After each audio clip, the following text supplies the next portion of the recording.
दोस्तों नमस्कार। आज हम जानेंगे सेंटेंस क्या है एवं इसके प्रकार।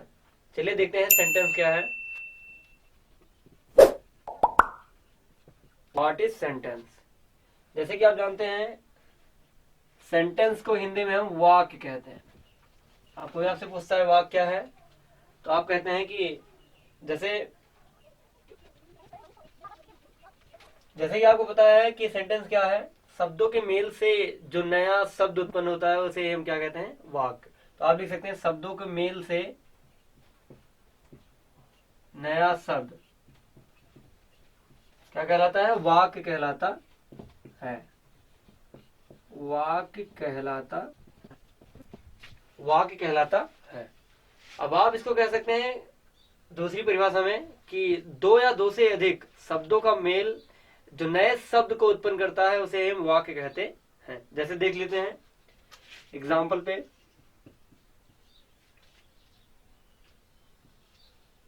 राम। आप देख पा रहे हैं राम क्या है, एक वर्ड है। इसे आप शब्द है, राम एक शब्द है। इज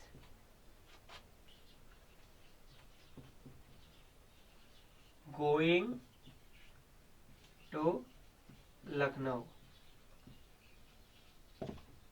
तो आप देख सकते हैं यह पूरा क्या है, वाक्य। एक शब्द, एक ये देखिए ए शब्द ये क्या है, शब्द है। अतः आप शब्दों के मेल को क्या कह सकते हैं, वाक्य। अब हम देखेंगे कि इसके प्रकार कितने होते हैं, अर्थात टाइप्स ऑफ सेंटेंस। प्रथम अफर्मेटिव,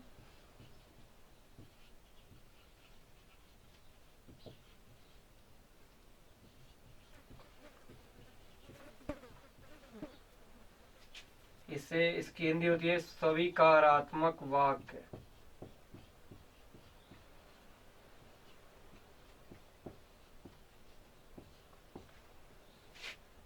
अफर्मेटिव को हम दो भागों में बांट सकते हैं, सिंपल सेंटेंस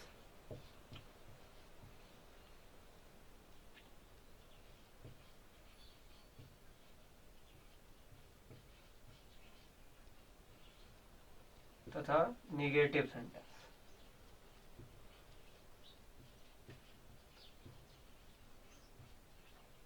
इसे आप कह सकते हैं साधारण वाक्य तथा इसे कह सकते हैं नकारात्मक वाक्य। दूसरा जो होता है ये होता है इंटेरोगेटिव सेंटेंस।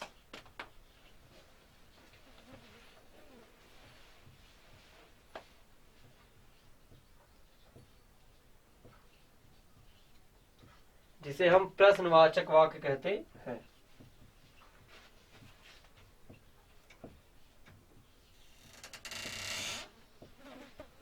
प्रश्नवाचक वाक्य ये भी दो प्रकार का होता है। पहला यस और नो टाइप तथा दूसरा WH टाइप। तीसरा जो सेंटेंस होता है इसे इम्पेरेटिव कहते हैं।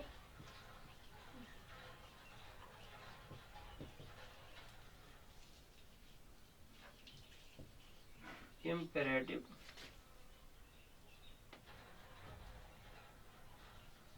सेंटेंस, इसकी हिंदी होती है आदेशात्मक वाक्य।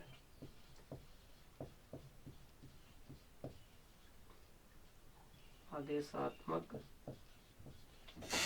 वाक्य।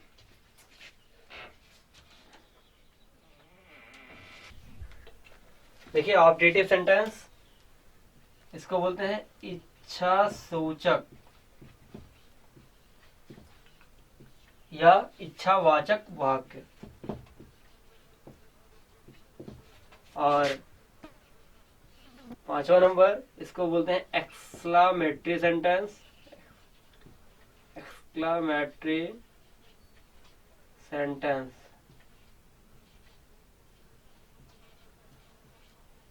इसका अर्थ होता है विस्मयादिबोधक वाक्य। विस्मयादि बोधक वाक्य। चलिए अब इनके बारे में एक एक करके हम विस्तार से इनको जानते हैं।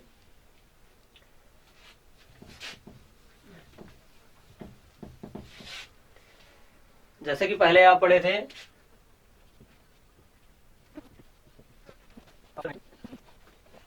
आपको बताया गया है कि यह दो प्रकार का होता है, सिंपल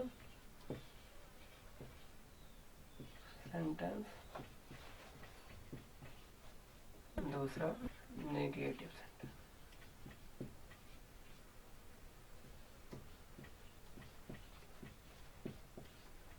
तो सबसे पहले इसमें हम जानेंगे सिंपल सेंटेंस क्या होता है।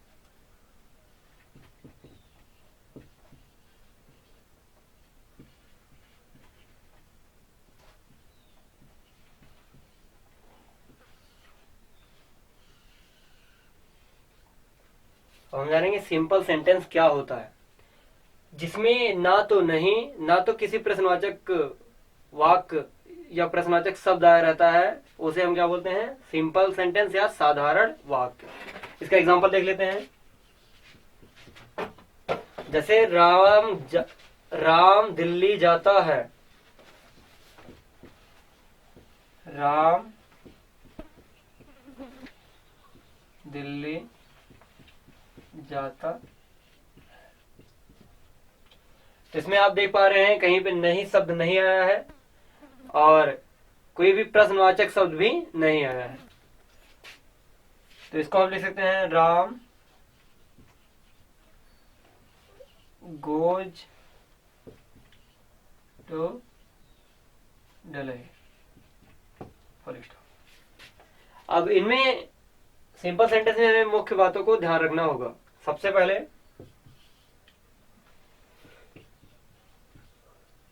नोट में आप ले लीजिए, आपको क्या क्या बातें याद करनी है या ध्यान रखनी है।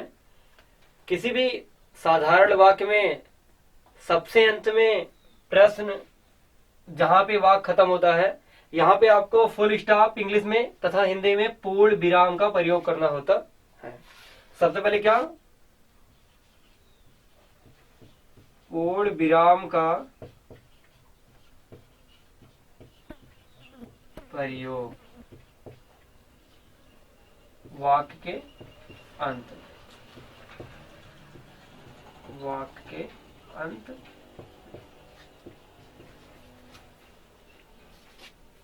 अब आप जान चुके हैं कि सिंपल सेंटेंस क्या होता है। अब हम जानेंगे सिंपल सेंटेंस के बाद हमें क्या देखना है, निगेटिव सेंटेंस। तो हम जानते हैं निगेटिव सेंटेंस क्या है।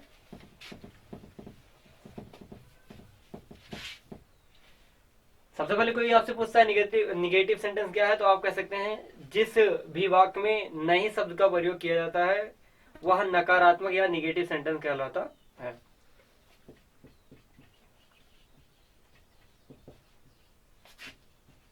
निगेटिव सेंटेंस आपको बताया गया जिसमें नहीं शब्द का प्रयोग हुआ रहता है, जिसमें नहीं शब्द का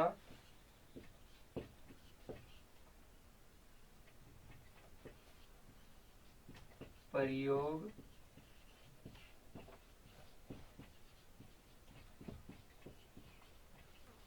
हुआ रहता है। जिस वाक्य में नहीं शब्द का प्रयोग हो रहता है उस वाक्य को क्या कहता है, निगेटिव सेंटेंस। यह सिंपल सेंटेंस में भी हो सकता है, यह इंटरोगेटिव सेंटेंस में भी हो सकता है, यह एक्सक्लेमेटिव सेंटेंस में भी हो सकता है तथा ऑब्जेक्टिव सेंटेंस में भी हो सकता है। अब इसके एग्जांपल देख लेते हैं। जैसे सीता खाना नहीं खाती है। इस सेंटेंस के भी वाक्य के अंत में सिंपल होता है तो पूर्ण विराम का प्रयोग किया जाता है या फुल स्टॉप का प्रयोग किया जाता है। तब आप इसमें देख सकते हैं,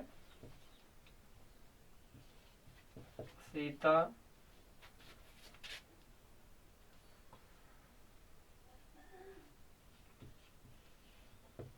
does not eat अब देख पा रहे हैं आप, Sita does not eat food, इसमें आप देख पा रहे हैं नहीं शब्द का प्रयोग किया गया है, इसलिए यह कौन सा वाक्य है? नेगेटिव। अब हम देखते हैं इंट्रोगेटिव सेंटेंस के बारे में।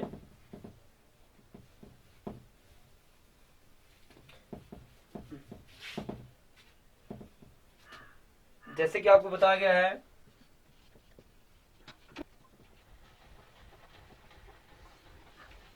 Interrogative sentence. अब इसकी पहचान यदि हम देखते हैं, पहचान क्या होती है? जिस वाक्य में प्रश्नवाचक शब्द का प्रयोग किया जाता है या हुआ रहता है, उस वाक्य को हम इंटरोगेटिव सेंटेंस या प्रश्नवाचक वाक्य कहते हैं। तो आप परिभाषा देख चुके हैं कि इंटरोगेटिव सेंटेंस क्या है या प्रश्नवाचक वाक्य क्या है। तो आपको पता ही है कि प्रश्नवाचक शब्दों के प्रयोग से जो भी वाक्य बना रहता है, बनाया जाता है, उसे हम इंटरोगेटिव सेंटेंस कहते हैं। तो अब हम जानते हैं कि प्रश्नवाचक शब्द क्या है।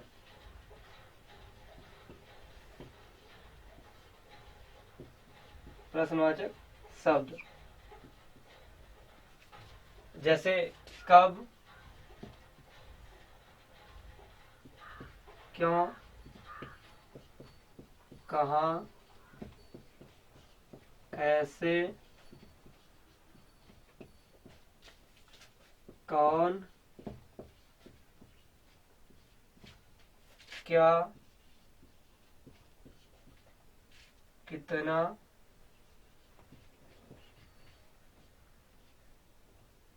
आदि।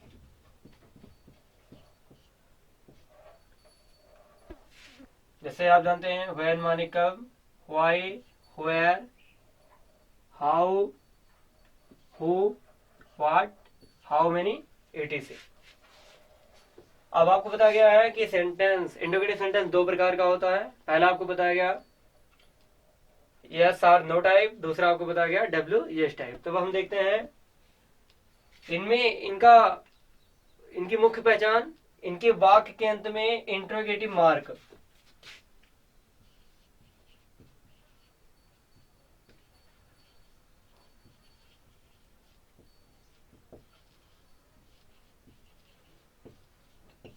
इंटरोगेटिव मार्क का प्रयोग किया गया रहता है। चलिए हम देखते हैं यस और no type.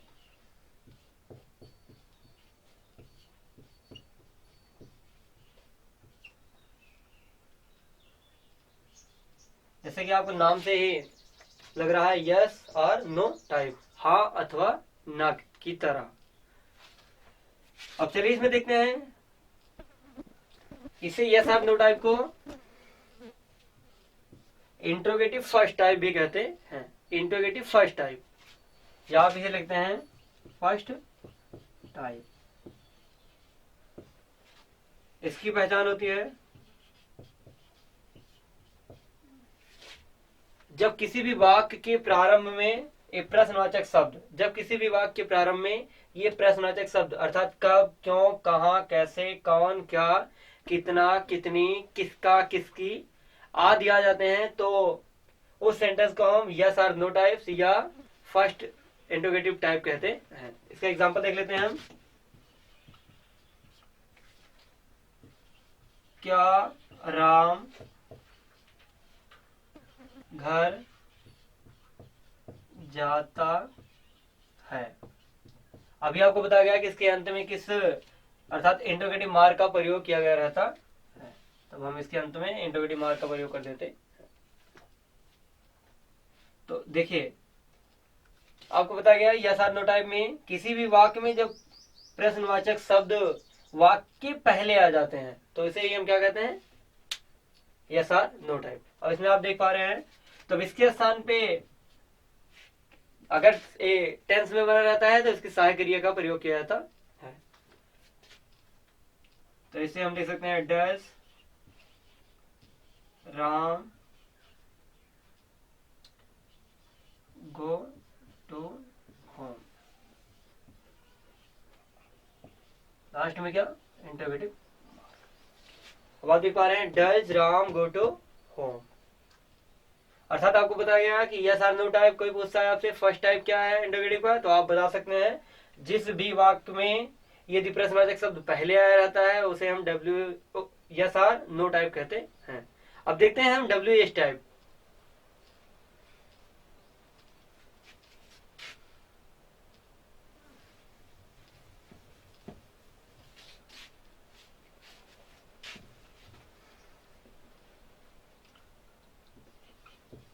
W H type या इसे हम सेकंड टाइप भी कहते हैं।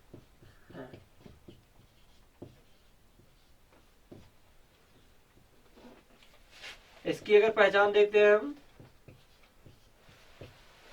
तब जब प्रश्नवाचक शब्द वाक्य के बीच में आता है तब हम उसे डब्ल्यू एच टाइप या सेकंड टाइप कहते हैं।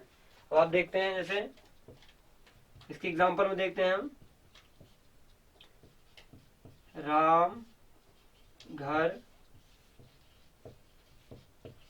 क्यों जाता।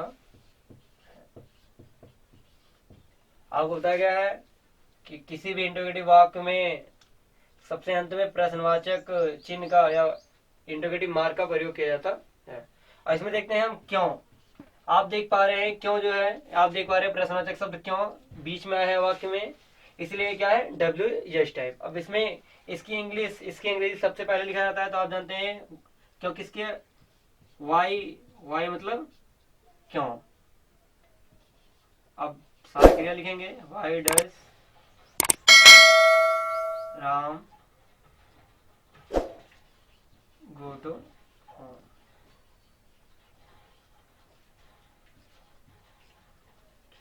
अब आप ये देख पा रहे हैं कि इंटरोगेटिव सेंटेंस में दो प्रकार, पहला यस और नो टाइप। इसकी पहचान आपको बताएगी जब किसी भी वाक्य में के प्रारंभ में प्रश्नवाचक शब्द आता है तब हम उसे यस और नो टाइप या इंटरोगेटिव फर्स्ट टाइप कहते हैं। अब इसमें आपको दूसरे में बताया गया, यस और नो टाइप में जब वाक्य के बीच में इंटरोगेटिव शब्द आता है तब उससे बनने वाला वाक्य डब्ल्यू एच टाइप या इंटरोगेटिव सेकंड टाइप कहलाता। अब आपको बताया गया है कि जो निगेटिव होता है वो सब में बनाया जा सकता है, सभी वाक्यों में बनाया जा सकता है। अब इसको हम देख लेते हैं, इंटरोगेटिव निगेटिव।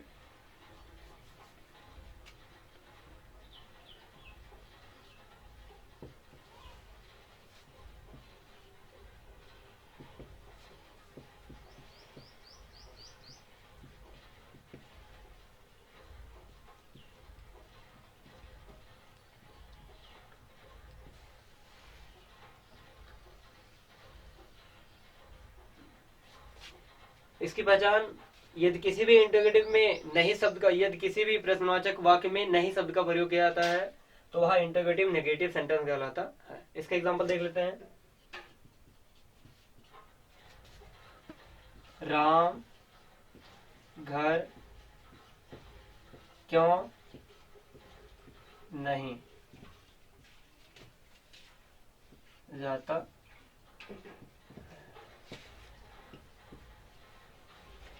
अब इसमें आप देख पा रहे हैं क्यों भी आया है तथा नहीं भी आया है, इसलिए यह इंट्रोगेटिव है या निगेटिव, दोनों को मिलाकर के इंट्रोगेटिव निगेटिव होता। अब इसमें देख लेते हैं, सबसे पहले आपको बताया गया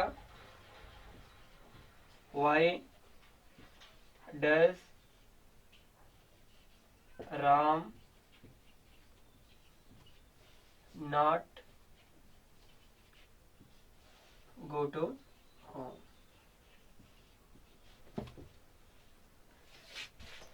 चलिए हम इन जो आपको वाक्य बताए गए हैं इन पे थोड़ा प्रैक्टिस कर लेते हैं, इनको हम अपने आप में जानने की प्रयास करते हैं कि हमें कितना तैयार हो गया है। सबसे पहले आपको क्वेश्चन दिया जा रहा है, इसको सॉल्व करिए। देखिए पहला क्वेश्चन, निम्न में वाक्य को छांटिए।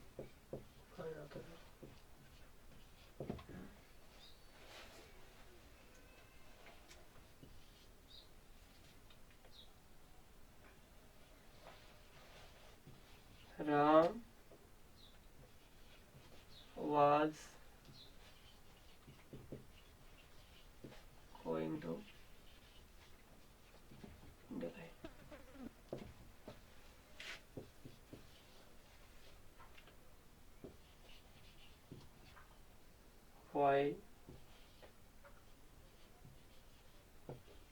Does Ram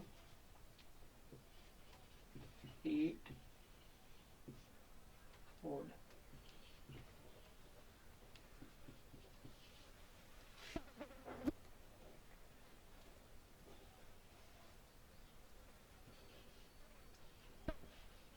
Does Syam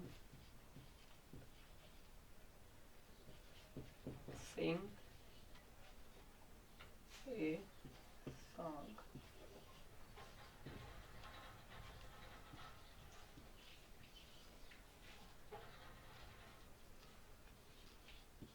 Mohan is not playing the game.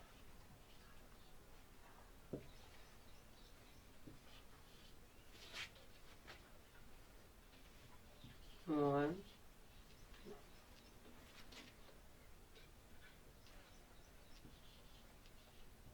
does Mohan not eat the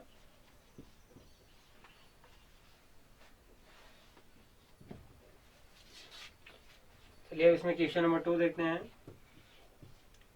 इसमें आपको त्रुटियां बताना है कि कहाँ पे गलत है।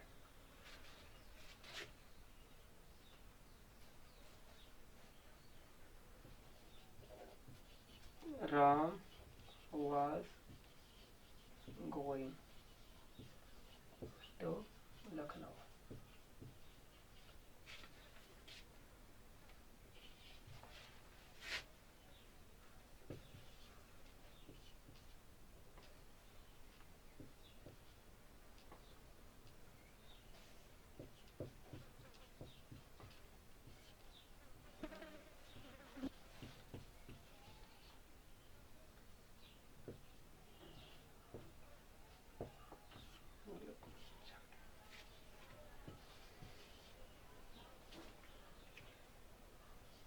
Sita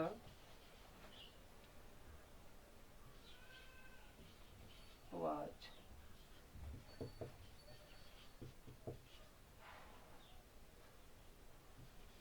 singing a song।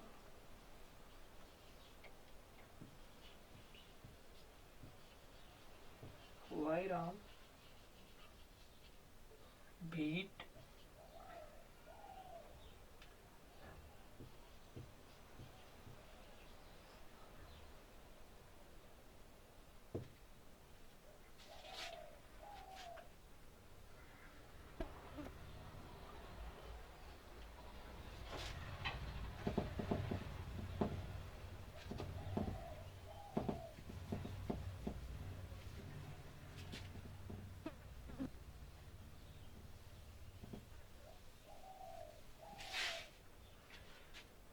चलिए थोड़ा सा पहले हम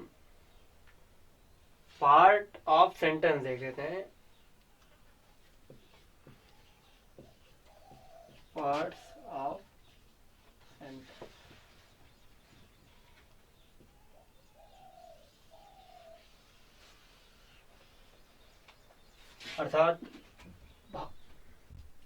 अर्थात वाक्य के भाग।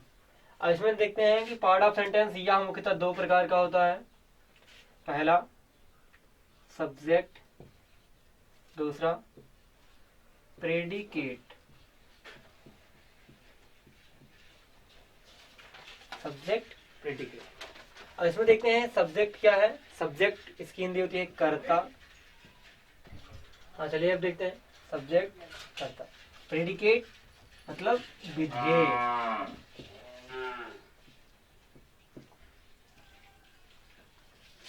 जैसे इसका एग्जांपल देख लेते हैं।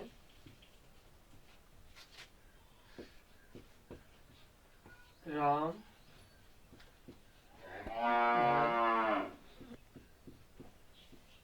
जाता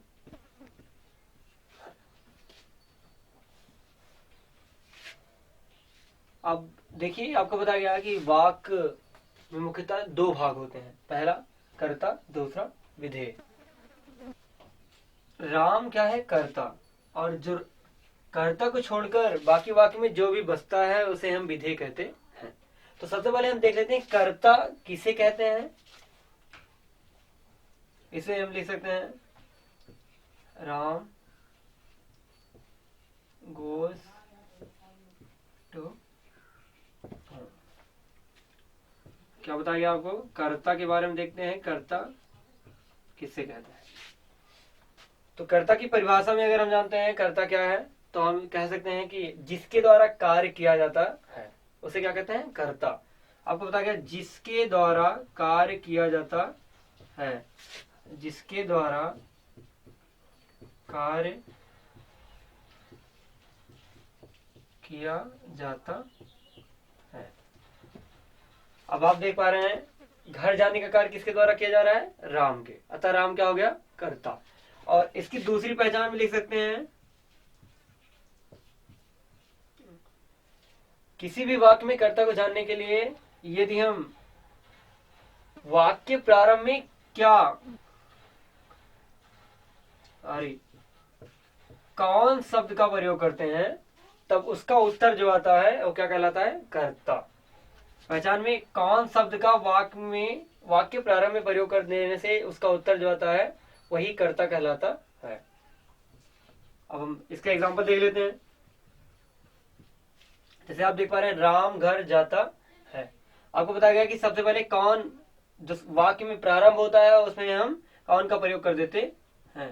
अब आप लिख सकते हैं कौन घर जाता है। तब इसका उत्तर आता है, देखिए आप, कौन घर जा रहा है? राम। कौन घर जा रहा है? राम। अतः कर्ता बराबर, अतः कर्ता क्या हो गया? राम। और आपको बताया गया कर्ता को छोड़कर जो भी वाक्य में होता है उसे हम क्या कहते हैं? विधेय। क्या बोलते हैं? विधेय या प्रेडिकेट। तब आप इस वाक्य में विधेय क्या है? घर जाता है। क्या है विधेय? घर जाता है। अर्थात ये देख पा रहे हैं आप, राम क्या है? सब्जेक्ट। राम क्या है? सब्जेक्ट। तथा गोज टू होम क्या है? विधेय या प्रेडिकेट। अब आपको एक क्लियर, राम क्या है? कर्ता, बाकी क्या है? विधेय। अब हम आपको बताते हैं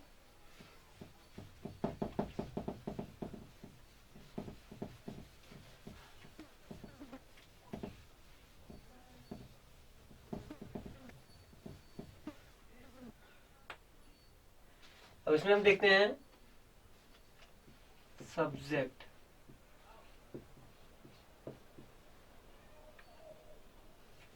अभी आपको बताया गया कर्ता, सब्जेक्ट का अर्थ क्या होता है? कर्ता, अर्थात करने वाला। और दूसरा आपको क्या बताया गया? प्रेडिकेट। दूसरा क्या बताया गया आपको? प्रेडिकेट अर्थात विधेय।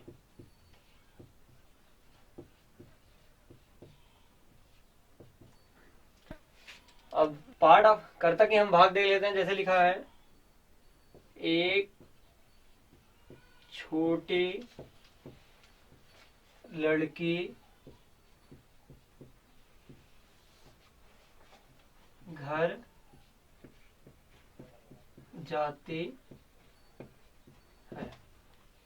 अब आप देख पा रहे हैं, आपको बताया गया कि इसमें अगर किसी भी वाक्य में हम कौन शब्द से प्रयोग करते हैं उसका उत्तर जो आता है वो क्या कहलाता है? कर्ता। तो आप इसमें कहते जाए कौन घर जाती है, तो उसका उत्तर क्या आएगा? एक छोटी लड़की। अर्थात एक छोटी लड़की क्या है? सब्जेक्ट। क्या है? चलिए देखिए, इसमें बताया गया एक छोटी लड़की घर जाती है। इसमें एक छोटी लड़की क्या है? सब्जेक्ट। अब इसमें आप देख पा रहे हैं सब्जेक्ट में, इसमें आप देख पा रहे हैं लिखा हुआ है एक छोटी लड़की।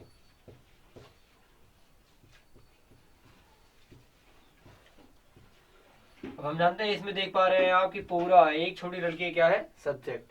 अब इसमें हम इसको भी पार्ट करेंगे तो हम पढ़ेंगे पार्ट्स ऑफ सब्जेक्ट। अब पार्ट ऑफ सब्जेक्ट में हम पढ़ सकते हैं क्वालिफायर या डिटरमाइनर।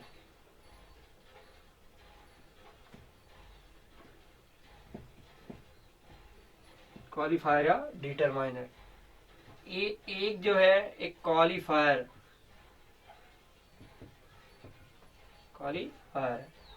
तथा आप देख पा रहे हैं एक लड़की जो है क्या है, छोटी, तो छोटी जो है एडजेक्टिव विशेषण, और जो ये लड़की क्या है, हेडवर्ड या मुख्य शब्द। तब आप देख पा रहे हैं सब्जेक्ट के कितने प्रकार। पार्ट ऑफ सब्जेक्ट में सबसे पहले क्वालिफायर, उसके बाद एडजेक्टिव, तथा उसके बाद में हेड वर्ड। इसमें आप देख पा रहे हैं जैसे कोई आपसे पूछता है एडजेक्टिव क्या है, तो आप बता सकते हैं जो हेड वर्ड अथवा नाउन अथवा प्रोनाउन, अथवा आप बोल सकते हैं सब्जेक्ट की विशेषता बताता है, उसे आप क्या बोलते हैं, विशेषण। क्या बोलते हैं, विशेषण। अब फिर से पुनः आप देख लीजिए, कोई पूछता है आपसे विशेषण क्या है, तब आप बोल सकते हैं कर्ता या नाउन जिसे बोलते हैं संज्ञा, या प्रोनाउन सर्वनाम की विशेषता बताने वाले शब्दों को ही क्या बोलते हैं, विशेषण। अब आप इसको देख पाए हैं पार्ट ऑफ सब्जेक्ट में कि सब्जेक्ट मुख्यतः 3 प्रकार का हो सकता है, क्वालिफायर या डिटरमाइनर, उसके बाद दूसरा एडजेक्टिव और तीसरा हेडवर्ड। अब हम देखते हैं कि पार्ट ऑफ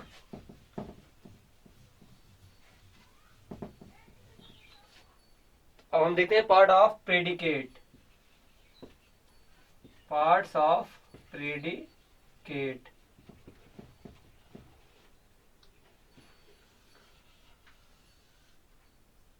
अभी आपको बताया गया कि कर्ता को छोड़ करके बाकी वाक्य में जो भी होता है उसे हम क्या बोलते हैं, प्रेडिकेट। अब आप देख पा रहे हैं एक छोटी लड़की घर जाती है। अब ये पूरा हो गया सब्जेक्ट, हमारे पास क्या बचा हुआ है, घर जाती है। घर जाती है, ये पूरा क्या है, पार्ट ऑफ प्रेडिकेट। तब हम पढ़ सकते हैं पार्ट ऑफ प्रेडिकेट में इनके मुख्य भाग होते। सबसे पहले हम देख सकते हैं वर्ब। अब वर्ब में भी 2 आप पढ़ सकते हैं, हेल्पिंग वर्ब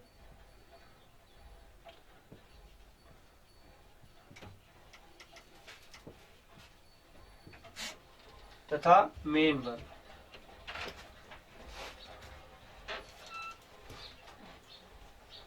दूसरा ऑब्जेक्ट, इसे बोलते हैं वर्ब जिसे बोलते हैं क्रिया, ऑब्जेक्ट जिसे बोलते हैं कर्म। तीसरा आप देख सकते हैं कॉम्प्लीमेंट,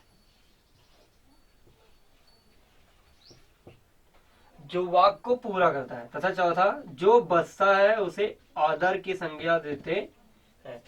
अब इसे पुनः देख लेते हैं, आपको एग्जाम्पल में बताया गया था एक छोटी लड़की घर जाती है। एक छोटी लड़की घर जाती है।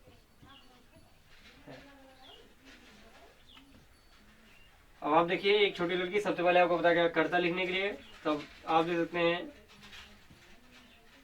ए स्मॉल गर्ल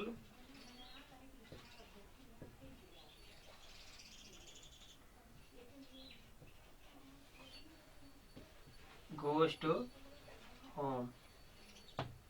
अब इसमें आपसे कोई पूछता है कि एक ए स्मॉल गर्ल, ए क्या है, तब आप लिख सकते हैं इसको डिटरमाइनर,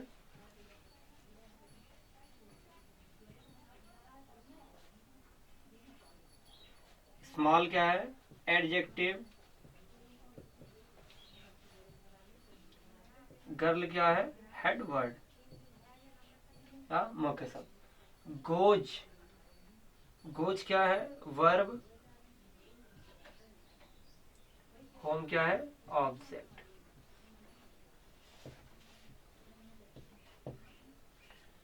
अब इसको पुनः देख लेते हैं। आपको बताया गया, इसमें आपको बताया गया पार्ट ऑफ सेंटेंस। आपको बताया गया पार्ट ऑफ सेंटेंस, सेंटेंस मुख्यतः दो भाग होता है, पहला कर्ता, दूसरा प्रेडिकेट विधेय।